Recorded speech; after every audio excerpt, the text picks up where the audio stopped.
Assalamualaikum warahmatullahi wabarakatuh. Bapak, Ibu, saudara-saudara sebangsa setanah air,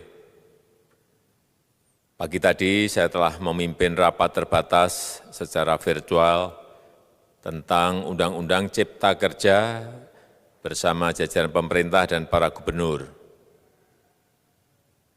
Dalam undang-undang tersebut terdapat 11 klaster yang secara umum bertujuan untuk melakukan reformasi struktural dan mempercepat transformasi ekonomi.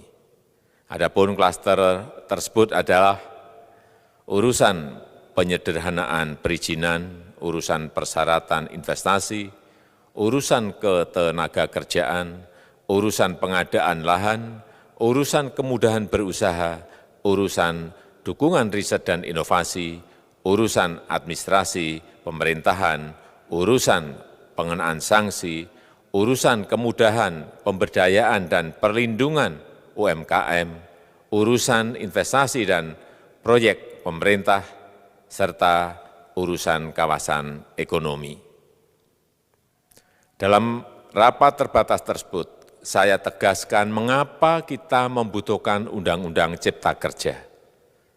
Pertama, setiap tahun ada sekitar 2,9 juta penduduk usia kerja baru, anak muda yang masuk ke pasar kerja, sehingga kebutuhan atas lapangan kerja baru sangat-sangat mendesak. Apalagi di tengah pandemi, terdapat kurang lebih 6,9 juta pengangguran dan 3,5 juta pekerja terdampak pandemi COVID-19. Dan sebanyak 87% dari total penduduk bekerja memiliki tingkat pendidikan setingkat SMA ke bawah, di mana 39% berpendidikan sekolah dasar.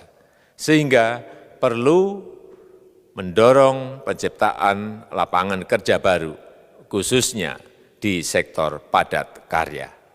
Jadi, Undang-Undang Cipta Kerja bertujuan untuk menyediakan lapangan kerja sebanyak-banyaknya bagi para pencari kerja serta para pengangguran.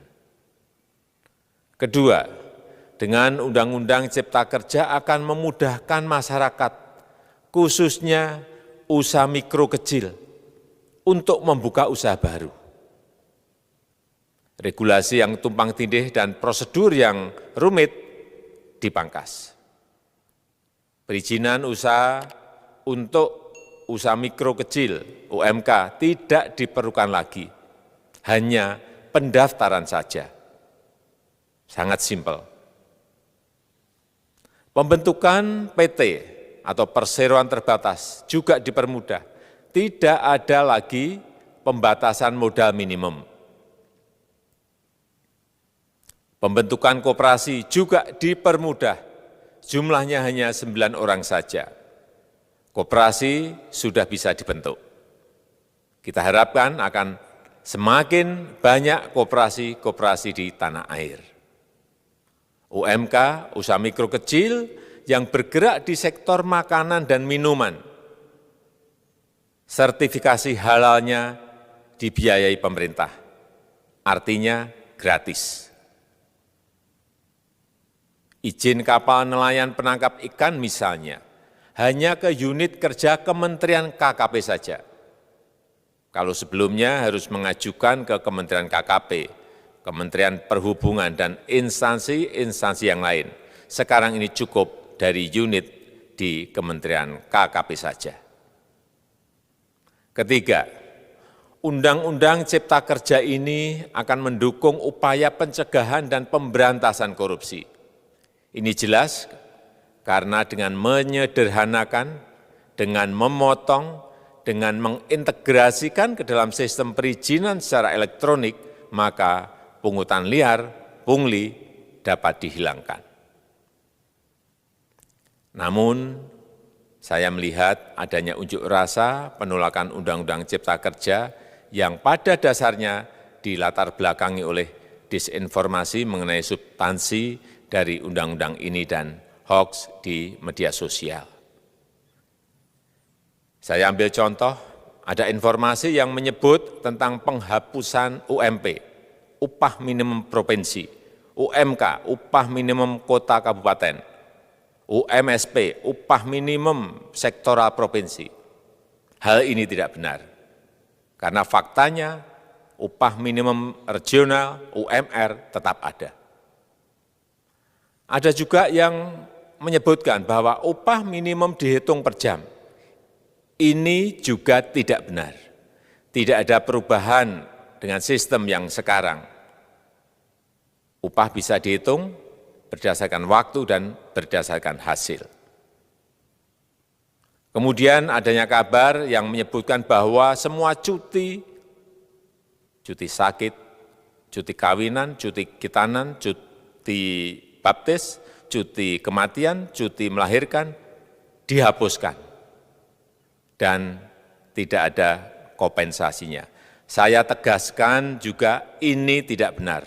Hak cuti tetap ada dan dijamin. Kemudian apakah perusahaan bisa mem-PHK kapanpun secara sepihak? Ini juga tidak benar. Yang benar, perusahaan tidak bisa me-PHK secara sepihak. Kemudian juga pertanyaan mengenai benarkah jaminan sosial dan kesejahteraan lainnya hilang. Yang benar, jaminan sosial tetap ada. Yang juga sering diberitakan tidak benar adalah mengenai dihapusnya AMDAL, analisis mengenai dampak lingkungan. Itu juga tidak benar. AMDAL tetap ada. Bagi industri besar harus studi AMDAL yang ketat. Tetapi bagi UMKM lebih ditekankan pada pendampingan dan pengawasan. Ada juga berita mengenai Undang-Undang Cipta Kerja ini mendorong komersialisasi pendidikan. Ini juga tidak benar. Karena yang diatur hanyalah pendidikan formal di kawasan ekonomi khusus, di KEK. Sedangkan perizinan pendidikan tidak diatur di dalam Undang-Undang Cipta Kerja ini. Apalagi perizinan untuk pendidikan di pondok pesantren. Itu tidak diatur sama sekali dalam Undang-Undang Cipta Kerja ini. Dan aturannya yang selama ini ada tetap berlaku. Kemudian diberitakan bahwa keberadaan bank tanah. Bank tanah ini diperlukan untuk menjamin kepentingan umum, kepentingan sosial, kepentingan pembangunan nasional, pemerataan ekonomi, dan konsolidasi lahan serta reforma agraria.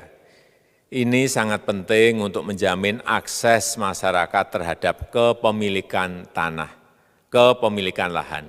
Dan kita selama ini tidak memiliki bank tanah.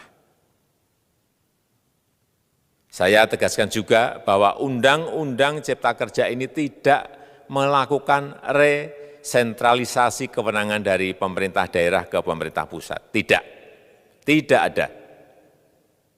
Perizinan berusaha dan pengawasannya tetap dilakukan oleh pemerintah daerah sesuai dengan NSPK, norma, standar, prosedur, dan kriteria yang ditetapkan pemerintah pusat.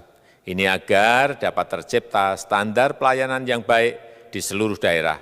Dan penetapan NSPK ini dapat nanti akan diatur di dalam PP atau peraturan pemerintah.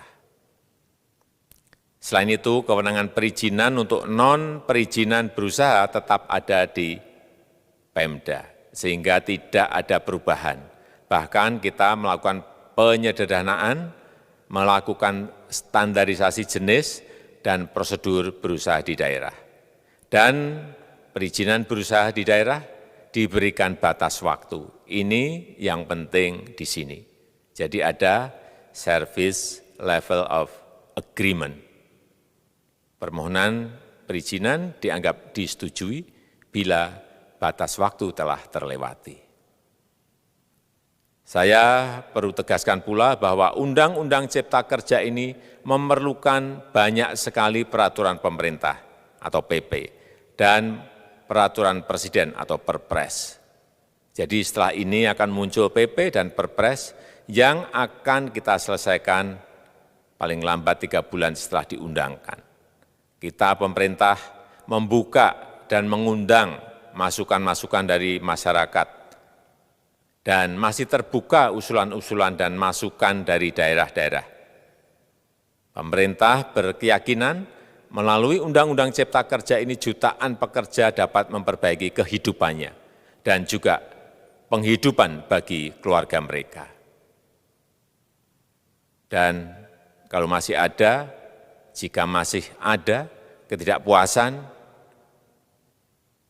terhadap Undang-Undang Cipta Kerja ini, silahkan mengajukan uji materi atau judicial review melalui MK, Mahkamah Konstitusi.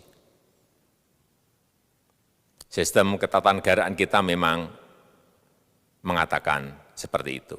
Jadi, kalau masih ada yang tidak puas dan menolak, silahkan diajukan uji materi ke MK. Saya rasa itu yang bisa saya sampaikan pada kesempatan yang baik ini. Terima kasih. Wassalamualaikum warahmatullahi wabarakatuh.